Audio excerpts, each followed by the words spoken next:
New developments now in the murder of Iowa college student Mollie Tibbetts. The attorney for the accused killer, Christian Rivera, is blasting President Trump, claiming he's speaking out against his client to push his immigration agenda. I think that people are buying into the concepts and notions that Mr. Trump is bringing forward.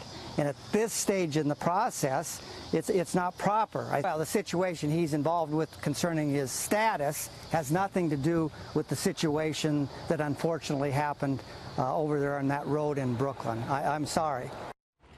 So meanwhile, a new Fox poll finds a 7% decline in support for a pathway to citizenship for illegals since February of this year, with much of the change coming among Democrats. Let's bring in now Thomas Homan, former ICE acting director under President Trump and Fox News contributor now. Congratulations on joining our team. We are best to have you.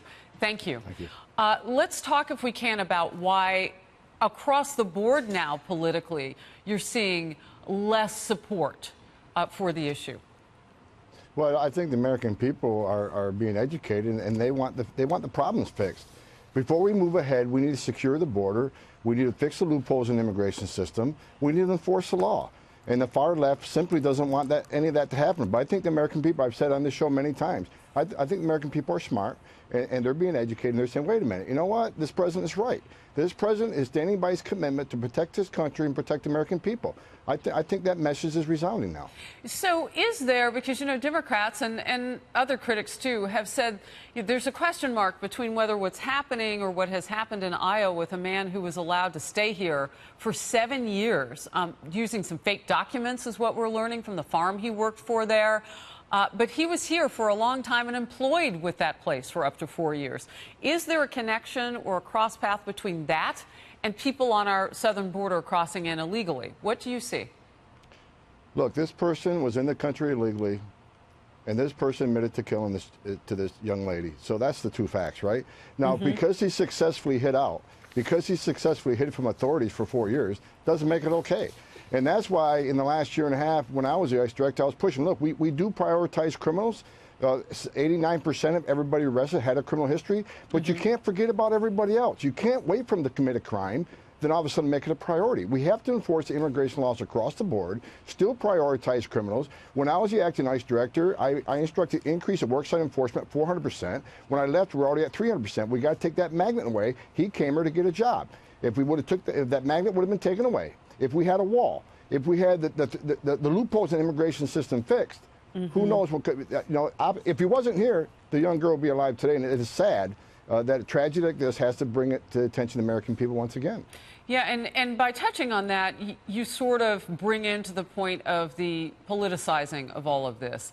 And I'm curious, because you led your team at ICE as acting director up until just a few weeks ago. And so you were tasked with, you got to put out, I guess, the noise of the politics, but it's hard to when people are accusing you of maybe having less of a heart with these issues. You know, people ought to wear my shoes for the last 34 years and see what I've seen. I was in the back of a tractor trailer, 19 dead aliens and a 5-year-old little boy.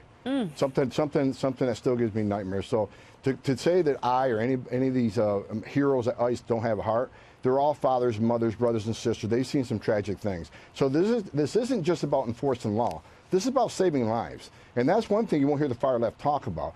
Border Patrol agents, you know, these American patriots that wear that green uniform and stand on the front line every day had over 2,000 saves last year. 2,000 people, they saved their lives because they're at the hands of smugglers who left them stranded in the desert and they were going to die. The men and women of ICE and the men and women of the Border Patrol have saved many, many lives, but you don't hear about that. Yeah. Is there something that you would say to a Kate Steinle or Mollie Tibbetts family? I mean, you're talking about those 34 years, and we're all learning from you what some of the experiences were.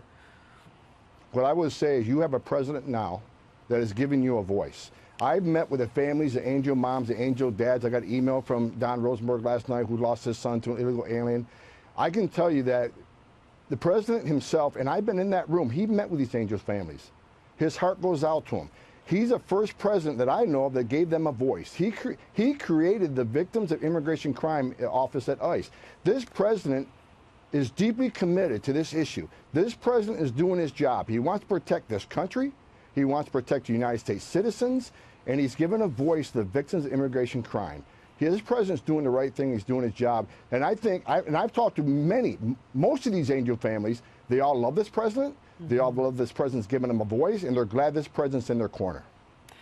Thomas Homan, former acting director at ICE and now Fox News contributor, thank you. Thank you.